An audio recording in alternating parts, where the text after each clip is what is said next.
Hello entrepreneurs, welcome back to the Entrepreneurs channel, the channel where future business leaders come to get inspired. Today we're going to be talking about Monish Pabrai.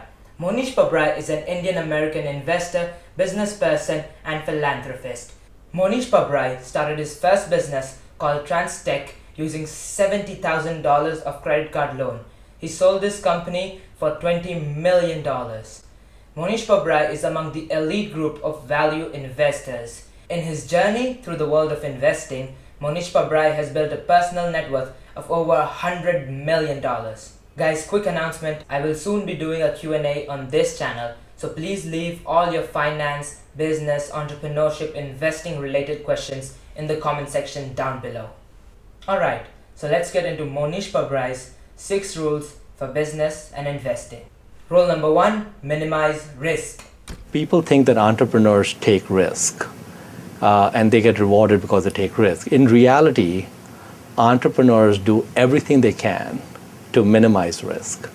They are not interested in taking risk. They want free lunches, and they go after free lunches. And so if you study any number of entrepreneurs, from Ray Kroc to Herb Schultz at Starbucks, and to even Buffett and Munger and so on, what you'll find is that they've repeatedly made bets which are low-risk bets, which have high return possibilities.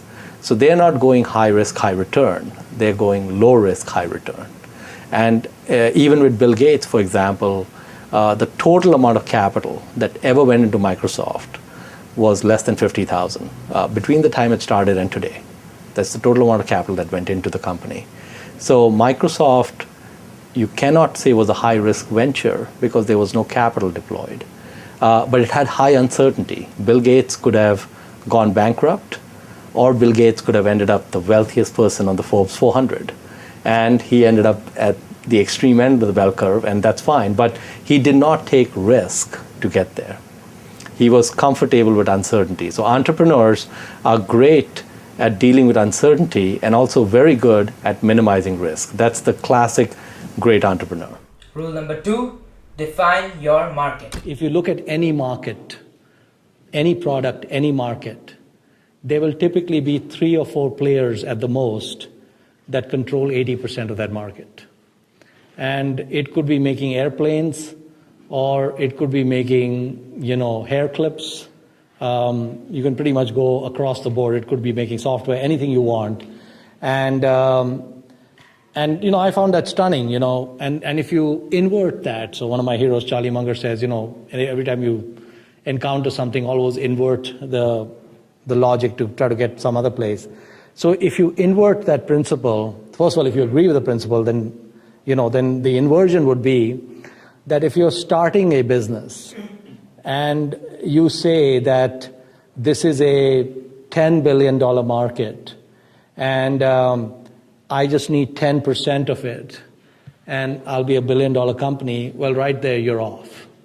Because the inversion would be that if you're going after a market, your approach has to be, how do I get 60% of that market? And so if your starting point is that I'm going to take 2% of this market or 5% of this market, what you have not done is you have not segmented that market properly. And that is a fatal flaw. So the first thing you ought to do is define the market that you're going after.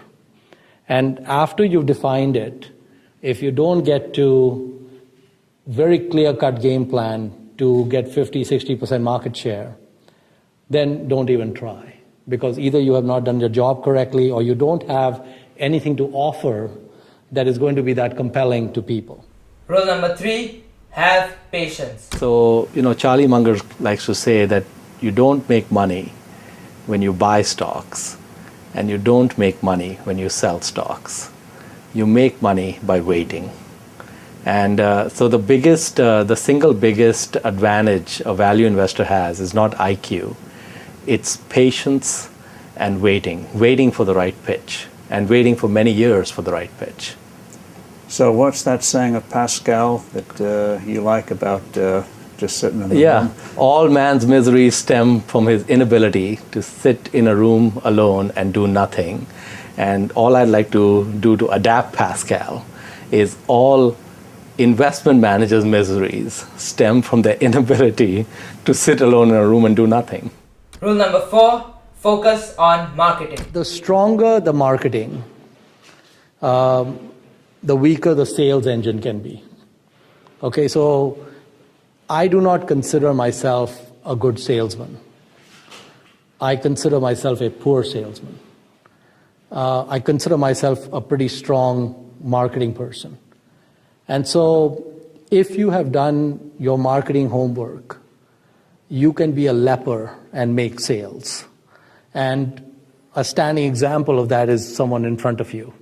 Because basically, my approach to sales would be, 180 degrees approach to your traditional used car salesman, schmoozing model and golf courses and all that. None of that is of much interest to me.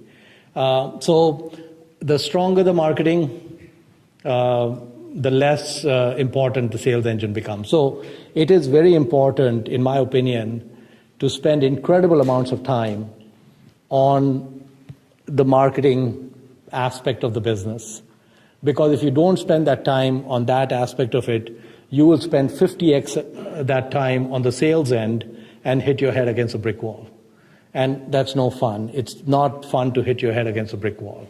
So it's good not to go there. So I just feel the stronger the marketing, the weaker the sales. Rule number 5, invest in businesses with a competitive advantage. Now, quickly define moats in terms of a business that keeps competition away.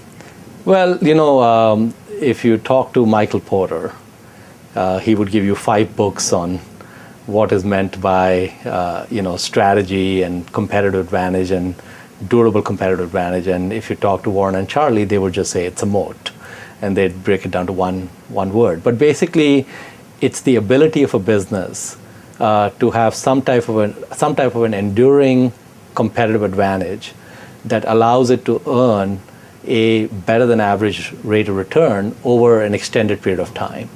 So some businesses have narrow moats, some have broad moats, some have moats that are deep but get filled up pretty quickly. So what you want is a business that has a deep moat with lots of piranha in it, and that's getting deeper by the day. That's a great business. Rule number 6, pay attention to feedback. Let's say you have come up with a compelling value proposition. Let's say you're absolutely truthful, you truly understand it, and your pitch is truthful and all of that. What I have found is that basically whatever you come up with, and you've come up with it in your lab and thinking about it, talk to a few friends, looks great, the service or product looks great. The real litmus test of that is when you put it in front of customers, right? So when you go out and make your pitch or create an ad or whatever else, and a very, very important thing for an entrepreneur to do is when they put that out there, be very, pay a lot of close attention to the feedback you get from the people who are listening to the pitch. And this is very important at the front end, because what is probably the case is that whatever you came up with is off base. It's not exactly what your market wants. Thank you for watching the video, guys. If you learned something new from this video, then please smash the like button down below, because that really helps the YouTube algorithm. If you want to join our learning community and learn something new from every video, then hit the subscribe button down below. And as always, comment your favorite quote by Monish Pabrai.